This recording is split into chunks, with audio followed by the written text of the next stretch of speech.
Hey, salut à toutes et à tous. Aujourd'hui, on se retrouve pour la suite de cette série de tutoriels découvertes sur Unreal Engine 5.6.1.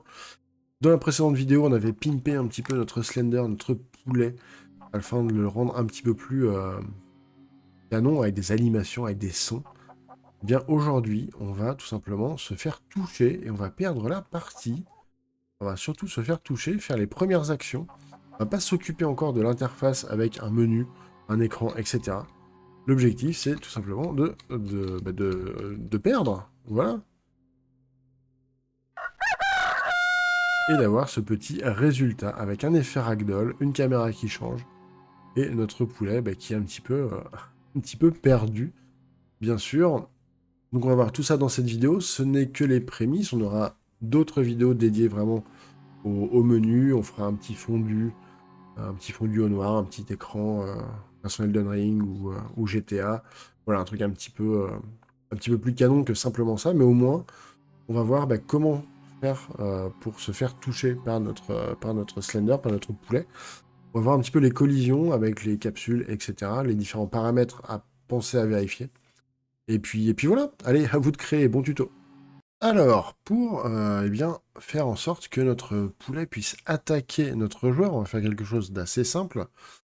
On va tout simplement vérifier si notre joueur est touché par le Slender, par le poulet. Et si c'est le cas, on va déclencher une série d'actions.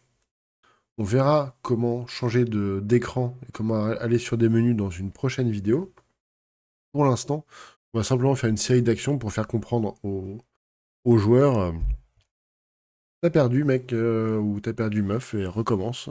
C'est dommage, mais il va falloir recommencer le jeu. Donc, on va déjà commencer par aller sur notre blueprint Slender, BP Slender. On sélectionne la capsule. Et puis on peut aller dans les détails tout en bas. Je vous fais voir à chaque fois plusieurs passages. Tout en bas de la liste, on a des événements. Et nous, celui qui va nous intéresser, c'est On Component Begin Overlap. C'est-à-dire lorsque le composant capsule va commencer à se superposer au personnage. Donc on va prendre notre On Component Begin Overlap. Ça nous crée du coup un petit event, enfin un événement dans le blueprint.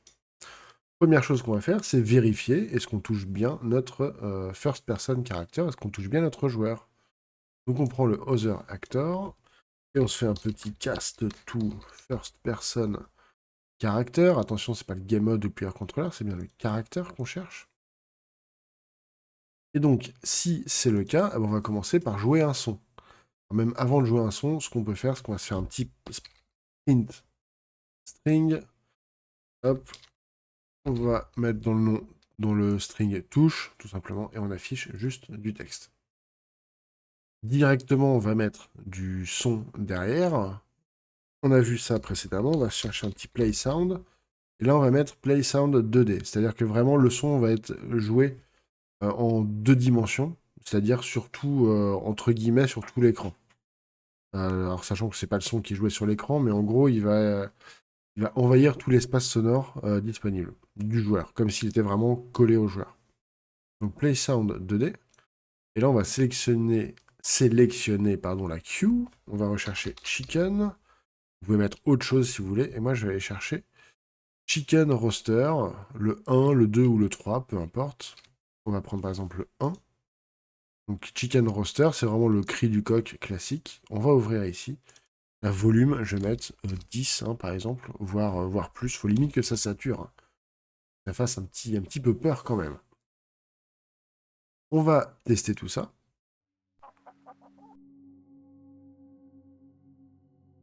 Et il ne se passe rien. Je me fais toucher par le poulet, mais je peux même pas le traverser, il se passe strictement rien. Lui, il me voit, il me course, il me touche, mais rien du tout. Pourquoi? Tout simplement, puisque notre capsule ici, elle a des règles de collision, c'est un cylindre de collision, comme son sous-nom l'indique, mais elle n'est pas capable d'overlap, elle ne va pas passer au-dessus de tous les objets. Donc on la sélectionne bien dans notre liste des composants à gauche, on remonte dans ces détails sur la colonne de droite, et on va aller chercher dans la recherche collision, avec de L, tac tac, collision, et dans pré-réglage de collision, Ici, c'est un pawn directement, c'est un pion directement. Donc, c'est avec différents réglages, comme on voit ici. C'est... Pardon. Les autres pions ne peuvent pas passer au travers. Les corps physiques ne peuvent pas passer au travers. Ils sont bloqués. Les véhicules sont bloqués. Les projectiles sont bloqués, etc. Et nous, on veut... Il y en a un qui nous intéresse. Il faut que les pawns puissent passer au travers. On va donc chercher dans pré-réglage de collision, overlap only pawn. C'est-à-dire que les autres pions, les autres pawns vont pouvoir overlap, donc vont pouvoir se superposer avec cette capsule. Et en autorisant cette superposition, eh ben, on va déclencher cet événement ici. On va compiler. On va lancer. Allez, je vais pas attendre qu'il m'attrape. Je vais dessus. Et ça y est. Alors j'ai pas le son, j'ai pas mis de retour dans le casque. Je vois bien mon petit message de debug touche qui apparaît quand je me fais toucher. Donc, ben là maintenant, c'est tout bon. On a récupéré ce petit truc. Maintenant, on va se rajouter des petites choses un peu rigolotes quand même. Première chose, par laquelle on va commencer. Allez, on va aller de toute façon sur notre personnage, donc sur notre joueur. Donc dans First Person Blueprint, First Person Character. On va sélectionner la capsule et on va ajouter une deuxième caméra. On va créer une deuxième caméra. Hop là. Caméra. Une caméra classique, mais une caméra qui va être au-dessus, qui va se trouver au-dessus du joueur. Et lorsqu'on va se faire toucher par le poulet, on va switcher la vue vers cette caméra qui va être au-dessus du joueur, qui va nous juger parce qu'on a été mauvais. Et donc voilà, donc on va positionner cette caméra. On va l'appeler Deskcam, ça sera plus facile à trouver. Là. On va aller sur notre hublot, on sélectionne bien notre Deskcam ici. Comme ça, on a directement les gizmos de modification qui sont là. On va la monter et on va la faire tourner comme ceci. Alors, je la mets pas pile poil à la verticale. Vous pouvez, si vous voulez. Mais je vais lui mettre un petit pitch pour avoir quelque chose de peu incliné, avoir un petit peu de relief dans cette caméra. Donc, une fois qu'on a fait ça, ce qu'on va faire, c'est qu'on va retourner sur notre BP Slender. On va laisser notre print string pour l'instant pour être sûr que tout fonctionne, mais vous allez vite voir que ça va fonctionner. Et ce qu'on va faire, c'est que vu qu'on touche le first person character, eh ben on va récupérer ces deux caméras, donc la caméra classique, la first person caméra, et la deskcam. Donc on va chercher en premier lieu la first person, hop là, je ne sais plus taper au clavier, first person caméra, get first person caméra. Ensuite, on reprend ici ASBP first person character, get deskcam. Ok, donc là on récupère les deux objets, first person camera et deskcam. La first person camera, on la désactive, donc en cherchant désactivate. Tac. Bah si pourtant. Non, il veut pas. Ah ouais, non, il veut vraiment pas. Hein. Et pourtant, si, je sais, je sais qu'on peut.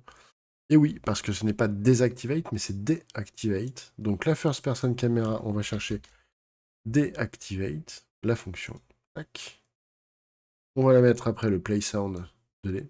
Et la deskcam, elle, on va l'activer. Donc, on étire la deskcam, on cherche activate.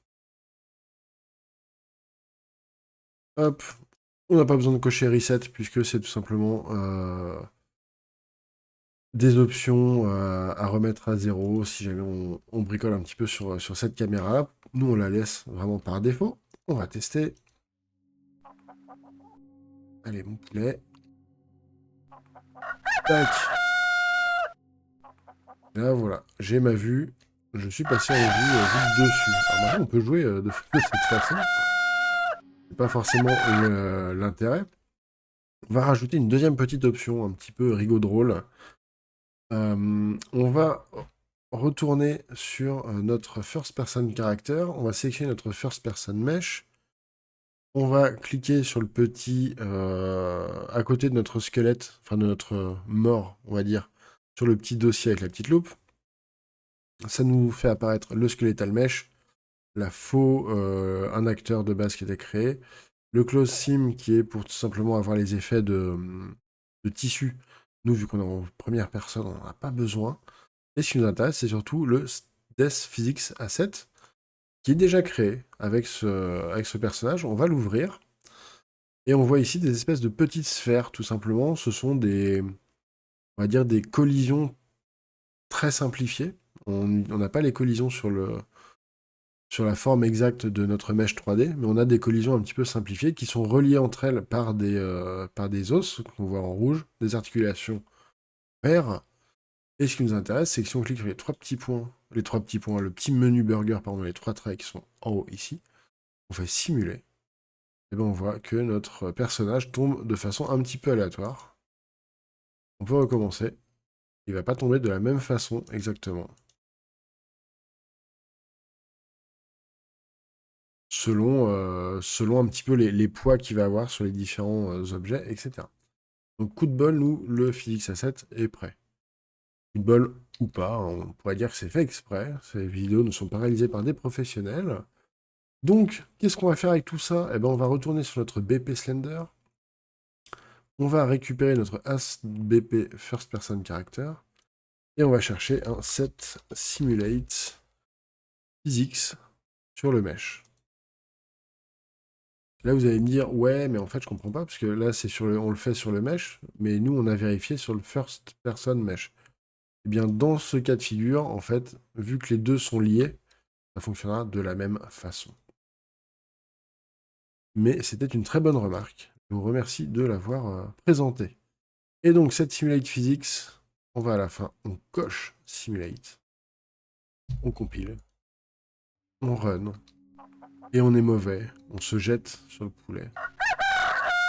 Et, eh ben, c'est la loose, puisque notre personnage est passé en dessous de notre sol. Pourquoi? Tout simplement parce qu'il faut qu'on retourne sur le first person character. On reprend notre capsule. Enfin, on prend notre capsule du first person. On va dans collision, encore une fois.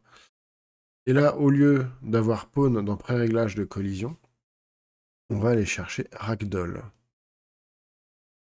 Le ragdoll, c'est à peu près la même chose, sauf que ça rajoute les collisions des petites capsules blanches qu'on a vues tout à l'heure.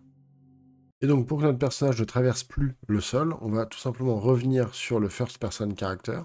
On resélectionne le mesh, donc celui sur lequel on simule la physique. On recherche les collisions de ce mesh. Dans les pré-réglages de collision, c'est plus un caractère mesh qu'on va prendre, mais ragdoll.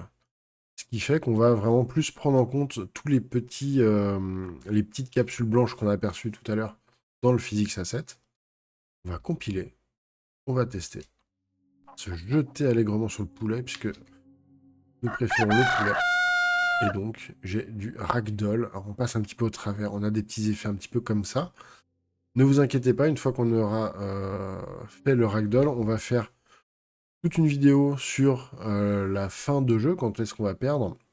On désactivera les inputs. On fera un écran avec un fondu.